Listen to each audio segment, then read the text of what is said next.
E aí, pessoal, beleza? Na aula de hoje nós vamos estudar a obesidade. Então a gente vai ver de forma mais detalhada esta doença que é muito prevalente no Brasil e no mundo.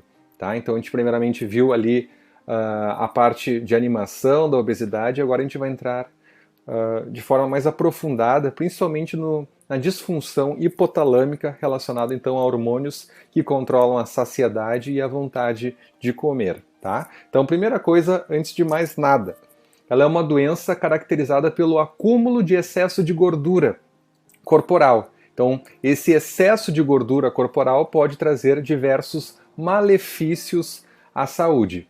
Beleza?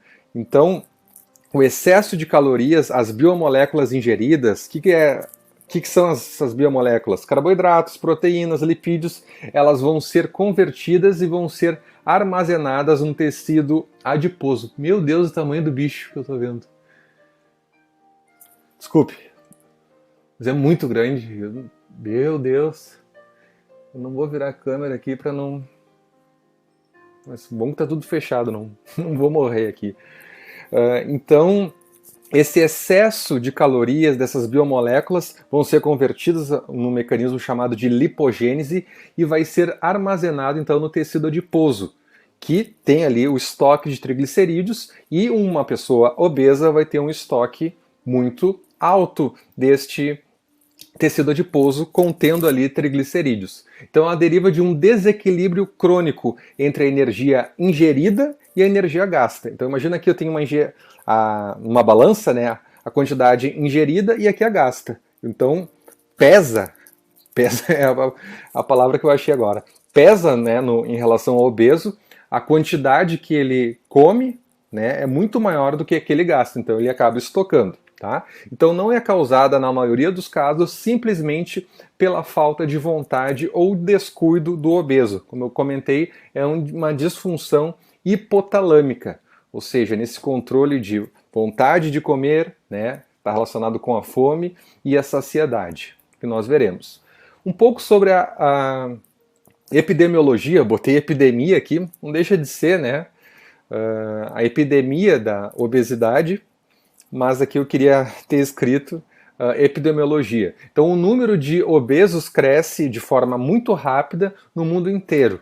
Né? No Brasil não é diferente. Então tanto nos países desenvolvidos como no que estão em desenvolvimento. É considerado hoje o principal problema de saúde pública no mundo. Olha a importância aqui neste nosso tema, né, pessoal? Porque isso favorece então, há um aumento dos riscos cardiovasculares, como infarto, AVC e tudo mais. Nos Estados Unidos, 30%, ou seja, um terço dos americanos são obesos. E 35% estão no sobrepeso. No Brasil, não está muito distante dos Estados Unidos, o valor é menor, mas é muito preocupante. Então, 40% dos adultos estão acima do peso ideal. E até tinha comentado na animação que em torno de 10% dos brasileiros são obesos. Esse dado era de 2008, então eu vou atualizar vocês. Nós temos aproximadamente 20% de obesos no Brasil atualmente. Esse foi o último dado que eu achei aqui. Então é muito preocupante, né? De 33% a 40% das mulheres e 20% a 24% dos homens estão constantemente tentando perder peso, seja 2 quilos, 5, 10 ou muito mais que isso, né? Então é sempre uma luta e a gente vai entender um pouco melhor através dessas vias aí de controle de ingesta e saciedade. É mais comum então em pessoas de baixa renda ou com ensino médio ou inferior. Então obesas é uma epidemia, como eu coloquei aqui de forma equivocada, mas acaba afetando muitas pessoas, mas as mais afetadas são as mais pobres. Por quê? Porque elas vão consumir qualquer coisa que elas comprarem em relação ao poder aquisitivo delas. E esse alimento não vai ter um teor aquisitivo muito elevado na maioria das vezes. Então, ela tende a comer produtos processados, né, com alto conteúdo calórico, hiperpalatáveis, né, com alto conteúdo de gordura também. Ah, que vizinho. Não vou parar. Obesidade em crianças, né, obesidade infantil, triplicou nas últimas 2 décadas, isso é muito preocupante. Existem atualmente mais indivíduos obesos do que subnutridos no mundo. Olha só esse dado que alerta importante, né? Então, na determinação da obesidade, o IMC, o índice de massa corpórea, que é então dado aqui pelo peso dividido pela altura ao quadrado, e aqui nós temos essa tabela que é utilizada em adultos. Se for relacionar então a obesidade infantil, eu tenho que ter alguns scores que eles chamam para avaliar conforme a idade da criança, porque isso vai variar. Mas aqui em adultos a gente utiliza essa tabela, tá? Para avaliar a obesidade em adultos. Abaixo de 18,5 do IMC, é abaixo do peso, né? Então significa que a pessoa está muito magra, né? Os níveis adequados de IMC é de 18,6 a 24,9, peso ideal, parabéns. Entre 25 a 29,9, levemente acima do peso. E aqui tem os graus de obesidade, ó, que é grau 1, grau 2 ou grau 3. Antigamente dizia acima de 40 de IMC, dizia obesidade mórbida, né? Mas essa nomenclatura foi mudada justamente que era um termo meio pesado. Tá? Então é obesidade do nível 3, beleza? Então ela fornece aqui uma medida do peso relativo ajustado à altura do indivíduo.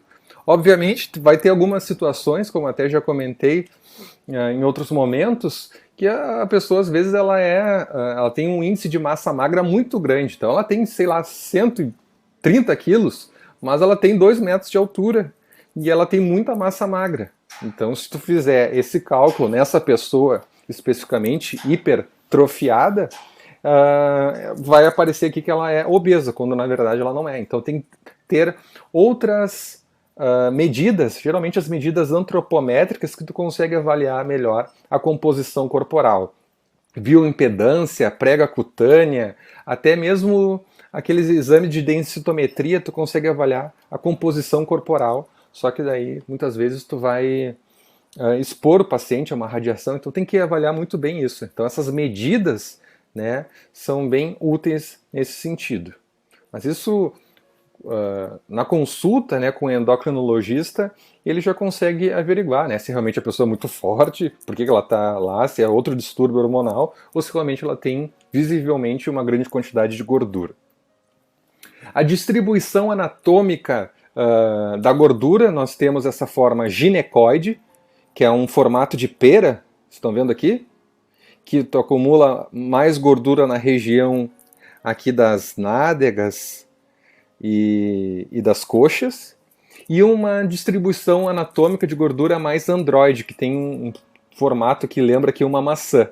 E essa aqui tem um pior prognóstico, porque essa gordura acumulada aqui, a gordura visceral, principalmente no abdômen, está relacionada com resistência à insulina e um pior prognóstico. Às vezes a pessoa tem aqui essa forma ginecoide, mas ela, muitas vezes, não estou dizendo sempre, ela tem um caráter mais benigno que a androide. A androide já é mais tenso assim o negócio, tá? Só para vocês terem uma noção.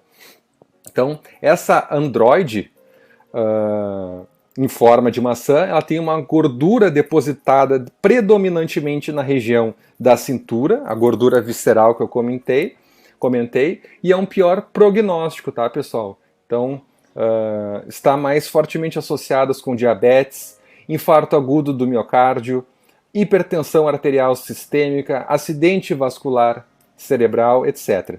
Se eu fizer aqui uma razão cintura versus quadril e for maior que 0,8 em mulheres, já é um risco já associado significativo, né? E se eu tiver essa razão cintura-quadril, que é o C/Q, maior que 1 nos homens, também é um risco mais elevado, tá? E essa forma ginecoide, que é em formato de pera, é relativamente benigna, que eu falei para vocês, né? Então, em comparação ao androide, sem dúvida, essa androide em forma de maçã é pior, essa gordura na barriga ali, né? Que é justamente a mais difícil de a gente conseguir retirar, dependendo do exercício físico, enfim.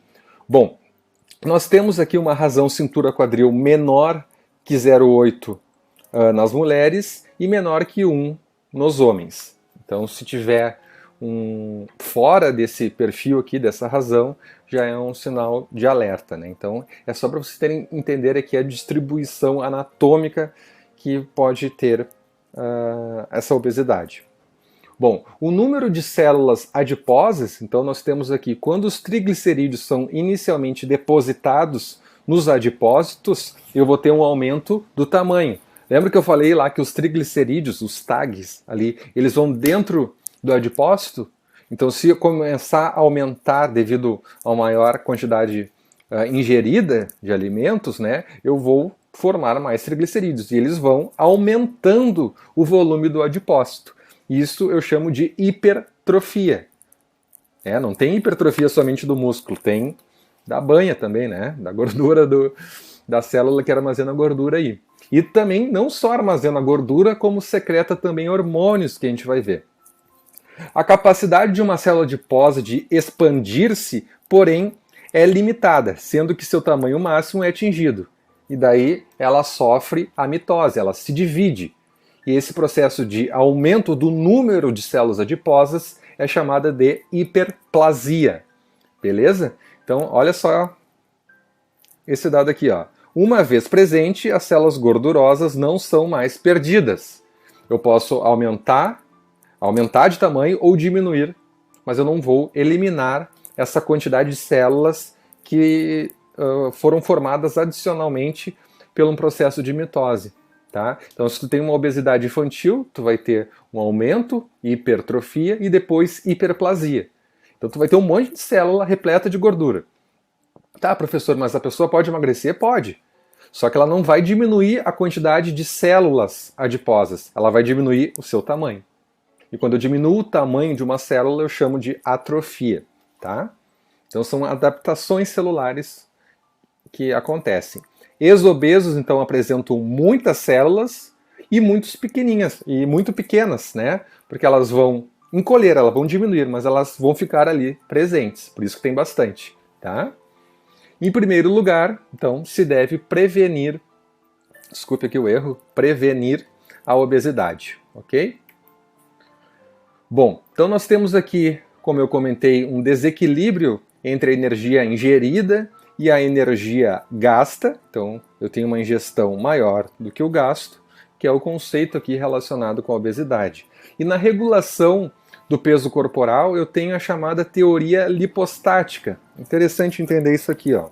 Então, o corpo, através de um mecanismo complexo de retroalimentação ou de feedback, ele tenta manter o peso ideal, o peso corporal, em um ponto fixo, biologicamente pré-determinado. Por exemplo, se a pessoa tem peso baixo, está com IMC lá abaixo, o corpo tenta aumentar de peso, aumentando o apetite e diminui o gasto energético, justamente para tentar aumentar o peso que está baixo. Então é um mecanismo de retroalimentação. O oposto também é verdade. Ó. Por exemplo, se a pessoa tem um peso alto, ela é obesa, o corpo tenta diminuir. Muitas vezes não consegue, né? Mas ele tenta. Então isso diminui o apetite e aumenta o gasto energético para tentar se regular ali nesse chamado ponto fixo. Tá? Só que às vezes quando tu tem resistência, tu tem disfunções entre esses mecanismos, principalmente no hipotálamo, o negócio fica difícil de controlar, né? Então, por isso, quando um indivíduo emagrece através de dietas e aumento da atividade física, que é o tratamento, né? Ele deve manter esse novo peso por um maior período de tempo, até que seu organismo se adapte a esse novo ponto fixo, porque senão fica nesse mecanismo de feedback. Essa é a chamada teoria lipostática. E quais são as causas da obesidade? A gente vai ver que tem fatores genéticos, tem alguns tipos de obesidade que são monogênicas, mas são bem raros. Significa que eu tenho determinado gene que está diretamente relacionado com a obesidade, mas o mais comum é vários genes associados com o ambiente, fatores sociais que levam à obesidade. Então eu coloquei aqui, ó, fatores comportamentais, sociais, metabólicos, culturais que levam à obesidade. A gente vai explorar e ver cada um deles na nossa aula aqui, tá? Então, os determinantes fisiológicos do controle do peso e apetite, eles fazem aqui parte do mecanismo de controle do peso corporal. Tem fatores gastrointestinais, tem vários hormônios a nível do sistema gastrointestinal. Talvez o descoberto mais recentemente é a grelina, conhecido como hormônio da fome. Então esse hormônio sai principalmente lá do estômago e acaba agindo lá no hipotálamo para aumentar o apetite. Temos fatores neuronais, neuropeptídeo Y, diversas proteínas e redes neuronais que estão relacionadas então com esse controle do peso, ou seja, o estímulo do apetite ou a sua saciedade, tá? Fatores endócrinos, né? E aqui eu quero destacar o tecido adiposo como um tecido endócrino. Por muito tempo se pensou que o tecido adiposo era só para armazenar gordura. Não, ele secreta hormônios e secreta também, em casos de obesos, citocinas pró-inflamatórias. Então a relação da obesidade com a inflamação é muito estudada e há essa ligação direta, tá? Fatores adipocitários, então nós temos aqui a adiponectina, a resistina e várias outras substâncias que o tecido adiposo acaba secretando. Beleza? Aqui eu coloquei fatores neuronais, ó, então o tecido adiposo secreta aqui as adipocinas, a leptina, que é um dos principais e mais estudados aqui no caso, hormônios que vão avisar que a pessoa tem que parar de comer. Então é o hormônio da saciedade, a leptina, beleza? O pâncreas, que também é um hormônio dito anorexígeno, que faz a pessoa parar de comer, que dá saciedade. Nós temos aqui no sistema gastrointestinal, né, o polipeptídeo YY e o peptídeo semelhante a glucagon, GLP-1, e a colicitocinina, o CCK. Então notem que são várias substâncias que controlam, né, lá no hipotálamo, nessa região aqui, ó, no núcleo hipotalâmico, e temos vias que controlam isso.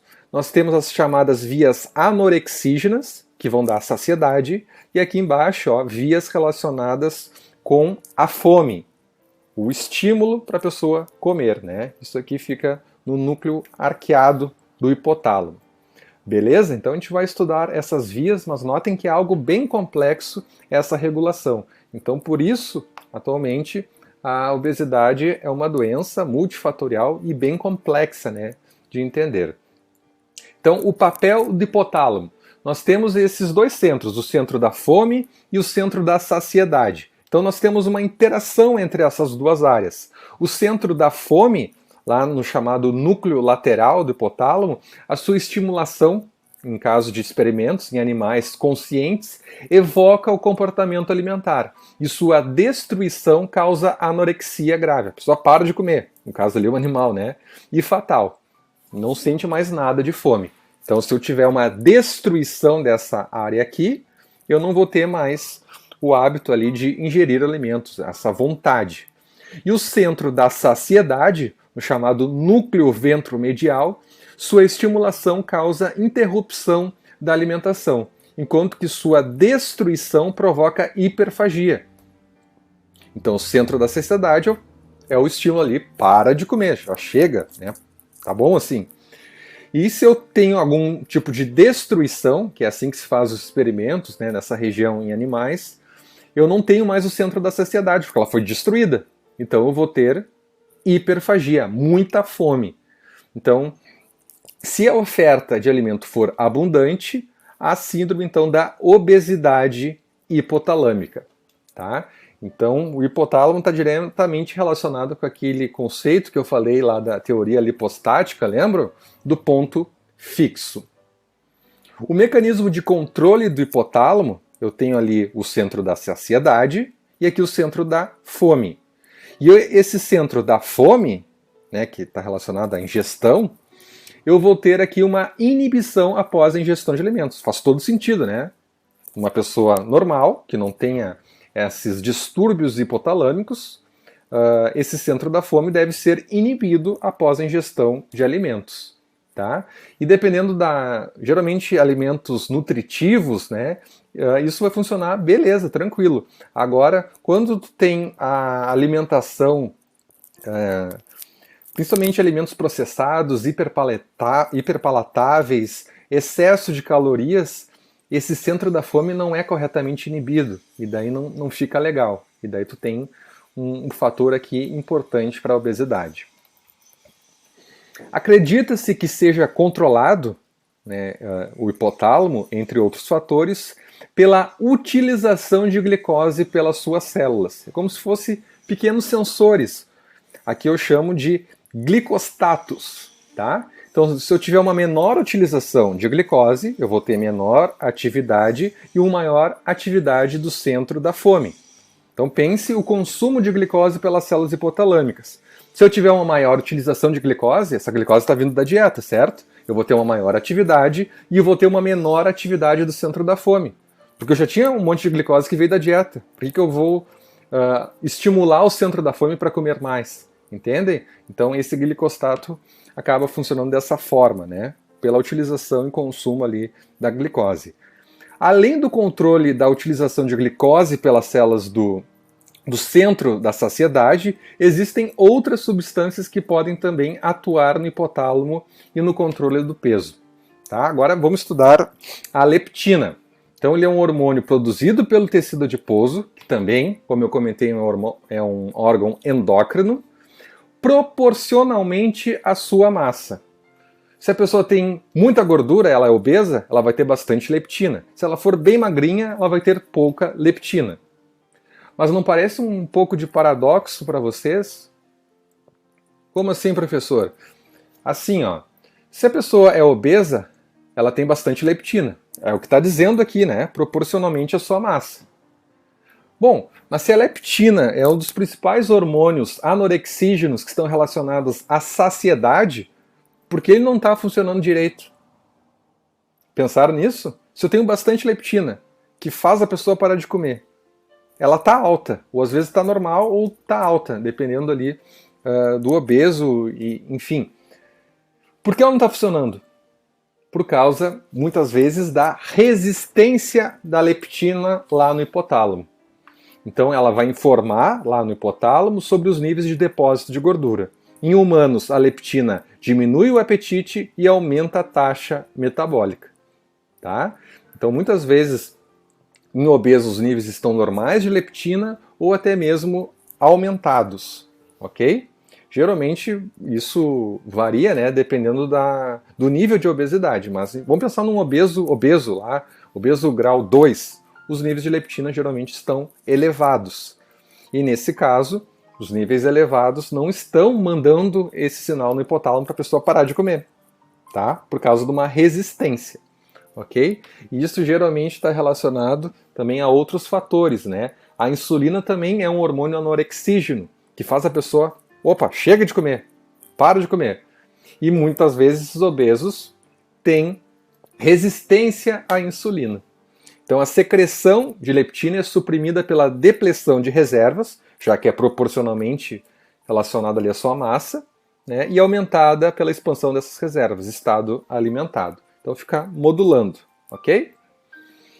Hormônio anti-obesidade é considerado aqui a leptina, porque ela diminui o apetite e também estimula o gasto energético. Então esses chamados neuropeptídeos anorexígenos que estão relacionados aqui com a saciedade, tá? Por isso, da anti-obesidade. Então nós temos a leptina, o PONC, que é o pró-ópio melacortina, a alfa-MSH, que é o hormônio estimulante de alfa-melanócitos, o CRH, isso que a gente já estudou na parte de sistema endócrino, né, hormônio liberador de cotropina, o CART, que é transcrito e regulado por cocaína e anfetamina, e esse nome não é por acaso. Essas pessoas que são dependentes químicas, eles têm uma ativação aqui dessa via da CART e, olha só, anorexígeno. Então, por isso, o emagrecimento dessas pessoas dependentes, né, de cocaína e anfetaminas. Elas não têm mais a vontade de comer, beleza? Então, é a droga ativando aqui esse mecanismo. Neuropeptídeos orexígenos significa que estimulam a ingestão de alimentos, que dá fome, beleza? A pessoa que tem aqui bastante orexígenos, nós temos aqui exemplos neuropeptídeo Y, que acaba estimulando a ingesta de alimentos, e o peptídeo AGOT, que é o AGRP, esse que faz então a pessoa ingerir mais alimentos, estimulam, tá? Vou matar esse vizinho, velho. Bom, o sistema da melacortina na homeostase energética, nós temos aqui em verdinho, olha só, essa via anorexígena da PONC, do alfa-MSH, deste receptor chamado de MC4R, que está presente no hipotálamo, e aqui essa via diminui o apetite. Beleza? Notem que esse neuropeptídeo Y e a proteína AGOT, acho que é assim que se fala, ela aqui vai inibir o receptor MC4R. Bom, inibindo esse receptor, o que vai acontecer? Tu não vai conseguir diminuir o apetite. Então, por isso que o neuropeptídeo Y e a proteína AGOT estão relacionados com o aumento da ingestão de alimentos. Tá? E olha só essa informação aqui. Pessoal, me desculpe aqui os vizinhos, mas eu não tenho outro local mais silencioso que esse aqui da casa. A perda de peso leva à diminuição da leptina, beleza? Ativando o sistema neuropeptídeo Y e facilitando a recuperação de peso. Olha que maldição. A pessoa com muito esforço, dieta, exercícios físicos, perdeu peso. Então essa diminuição da perda de peso diminui a leptina, que estava dando saciedade. Se tu tem menos leptina, que é um hormônio anorexígeno, tu vai ter mais hormônios, naquele balanço, né? Neuropeptídeos orexígenos, que dão fome. Então isso facilita a pessoa recuperar o peso perdido. E até na própria lipólise ocorre uma ressíntese de ácidos graxos. O que quer dizer isso, professor? A pessoa emagrece, beleza. E o nosso próprio corpo ressintetiza. A gente quebra uma parte e essa ressíntese acontece em torno de 75%. Então, tu tem todo um mecanismo que está relacionado até à própria evolução, que tu emagrece, mas o corpo dá um jeito de ressintetizar aquela gordura. Então ele vai liberando bem aos pouquinhos. Então tu tem que estar num balanço negativo em relação à energia por bastante tempo para tu conseguir emagrecer. E além disso que eu comentei aqui, da ativação do neuropeptídeo Y, que dá essa vontade de comer e recupera o peso. Que vontade de matar, velho.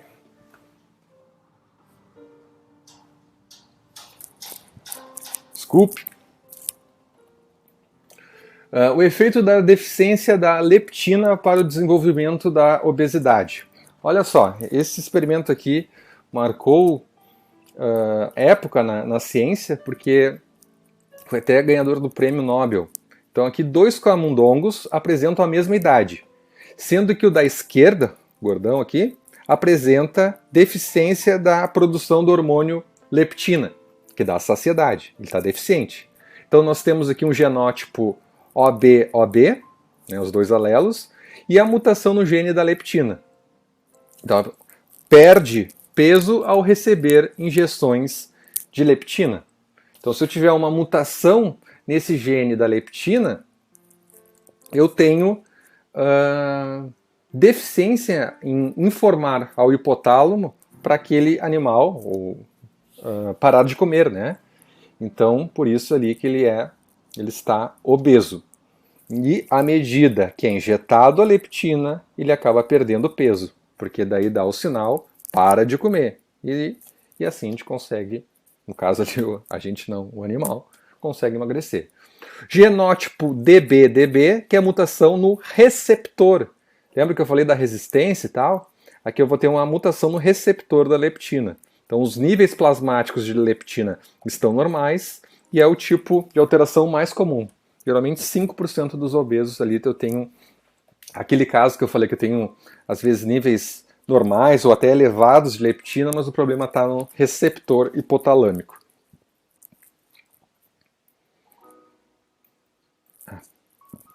E aqui eu tenho ação da leptina, desculpem, eu tenho a ação da leptina atuando no sistema nervoso autônomo simpático. Isso libera, então, maior conteúdo de noradrenalina. E nos adipócitos acaba ativando essa via AMP cíclico proteína quinase A, que aumenta as proteínas desacopladoras, as chamadas UCPs. Não sei se vocês lembram lá da cadeia respiratória, que eu tenho toda uma função lá de bombeamento de prótons, transferência de elétrons, uso NADH e FADH2 para finalmente lá na ATP sintase girar e conseguir colocar o ADP, adenosina difosfato, com fosfato inorgânico. Quando acontece isso, eu formo meu ATP. Então aqueles prótons, eles têm que entrar lá nesse complexo 5, ou também dito ATP sintase, para conseguir girar. Quando eu tenho essas UCPs, eu tenho um monte de buraquinho na membrana plasmática. Então aqueles prótons, ao invés de girar a ATP sintase, o que vai acontecer? Aqueles prótons vão entrar e vai diminuir a produção de ATP. E isso eu também gero um aumento da produção de calor. Eu tenho um processo de termogênese. Então, no caso aqui, quando eu tenho essa via desencadeada pela leptina, ela aumenta essas proteínas desacopladoras, que diminuem a eficiência da síntese de ATP, né, aqui considerando os ácidos graxos, com dissipação de energia na forma de calor. Faltou um R ali, certo? Então essa leptina, ela vai avisar lá no hipotálamo para a pessoa parar de comer, da saciedade, e também vai estar relacionado aqui com a produção de calor, a termogênese, ok? Por esta via aqui dita.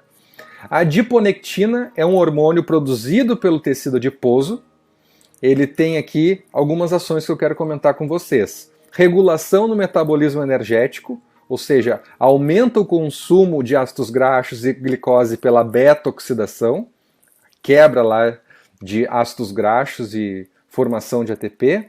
E no fígado, aumenta a via glicolítica e diminui a gliconeogênese e diminui também a síntese de ácidos graxos. Além de ter funções anti-inflamatórias, anti-aterogênicas, que evitam lá a placa de ateroma, e também é sensibilizadora da insulina, combatendo a resistência à insulina. Então ela aumenta a afinidade da insulina com o seu receptor. Então, a adiponectina é joia, é uma adiponectina que é uma adipocina benéfica, muito importante a gente entender essas ações aqui da adiponectina, ok? E a diminuição da adiponectina acontece em obesos. Então essas coisas boas que eu comentei, os obesos não têm mais, ou têm muito pouco. Então em diabetes tipo 2 e em pacientes também com doenças coronarianas. Então a adiponectina, nós temos aqui drogas para tratamento da diabetes tipo 2, que vai aumentar aqui o RNA mensageiro da adiponectina no tecido adiposo e assim favorece o aumento nos seus níveis sanguíneos. Um aumento do grau de obesidade diminui, são inversamente proporcionais, né?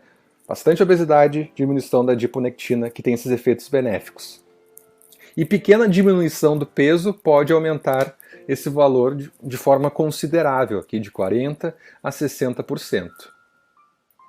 A resistina, aqui já não é muito legal, olha só, ela também é produzida no tecido adiposo, em obesos vai estar bem altos, proporcionalmente ligado à sua massa, né, do tecido adiposo. Drogas para tratamento do diabetes tipo 2 acabam bloqueando a produção de resistina, que é algo interessante, porque ela causa resistência à insulina, por isso o seu nome, resistina, que é apresentada essa resistência em grande parte dos obesos, que acaba prejudicando a ligação ali insulina em seu receptor.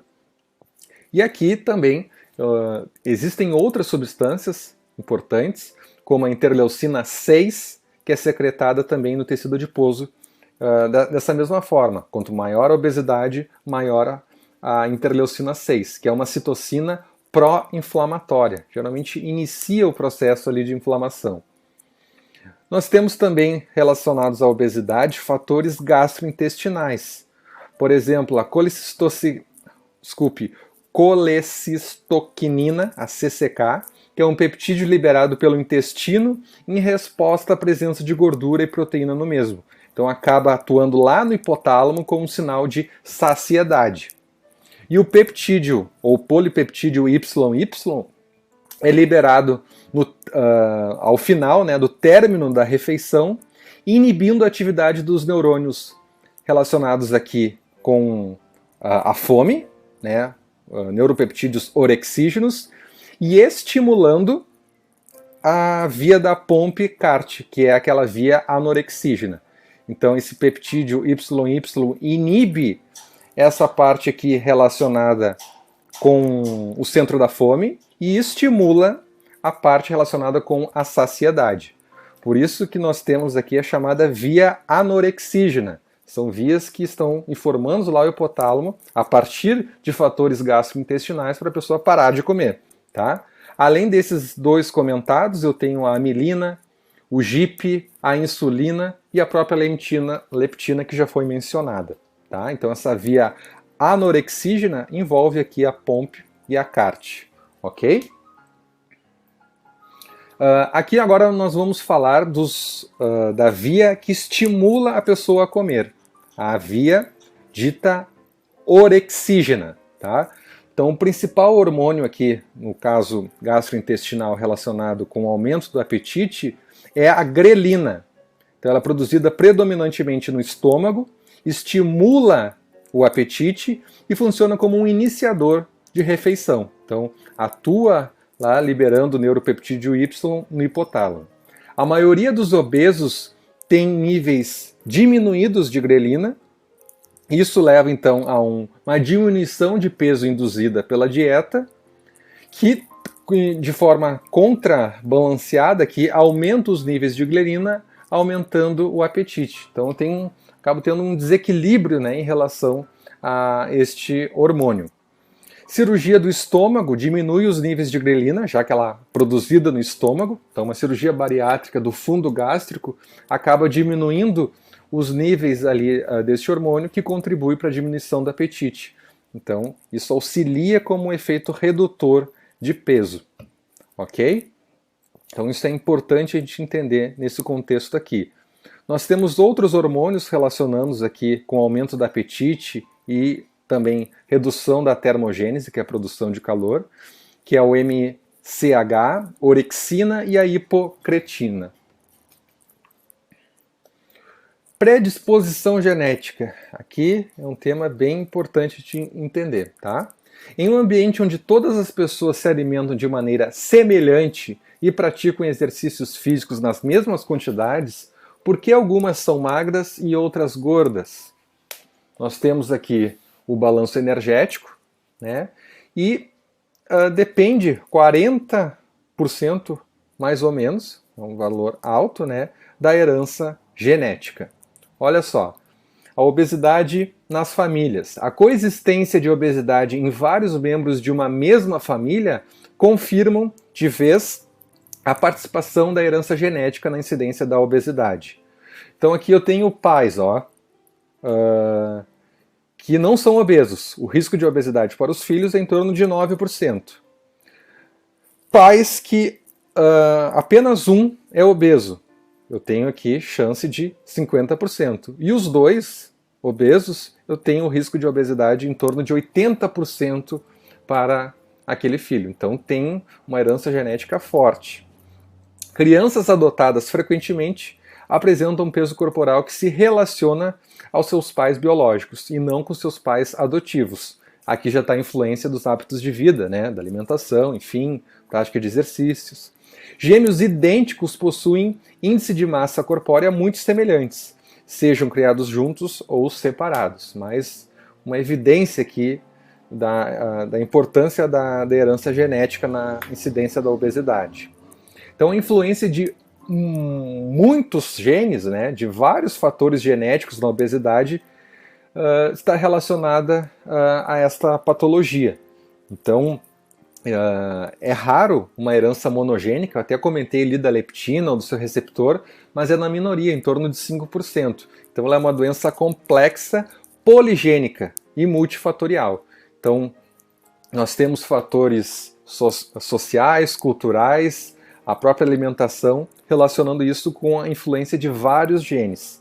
Então, a suscetibilidade para a obesidade é determinada por fatores genéticos, mas é o ambiente que determina o seu fenótipo. Isso é importante de entender. Então, a predisposição genética para a obesidade ocorre, então, devido à interação entre pequenas alterações em determinados locos do genoma e cada um com seu pequeno efeito. Por isso, a dificuldade na identificação destes locos e de suas respectivas contribuições. Então, é uma doença bem complexa, como vocês estão vendo, com vários fatores influenciando.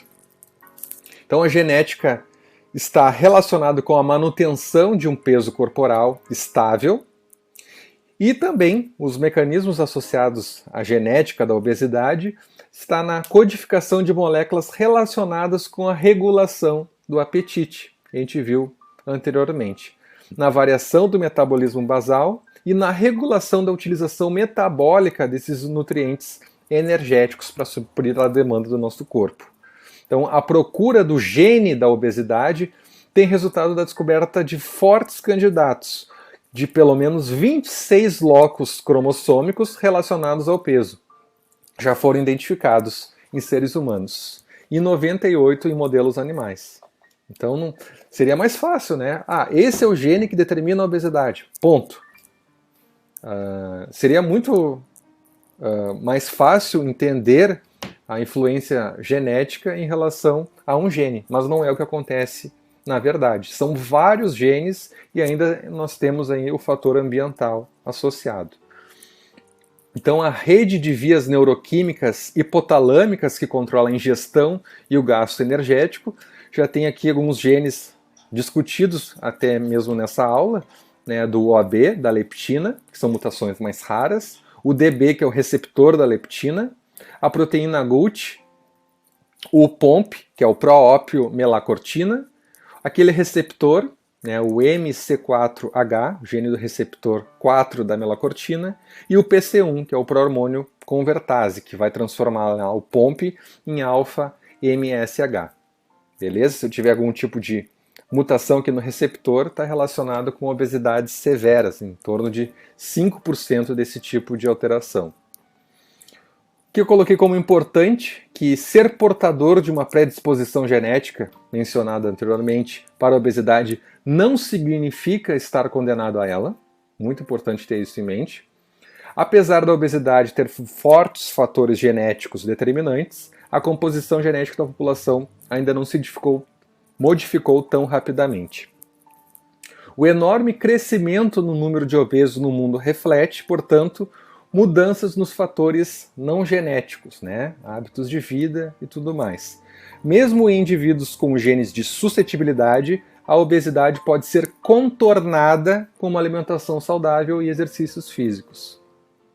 Fatores ambientais e comportamentais, então estilo de vida pelas pessoas em geral, com certeza o fator responsável pelo crescimento de forma tão alarmante no número de obesos. Aqui está um obeso, né, tomando refrigerante, está preso ali no sofá, né, assistindo televisão com controle remoto, sem se mexer ali e sem fazer nenhuma atividade e com uma alimentação nada saudável e em grande quantidade.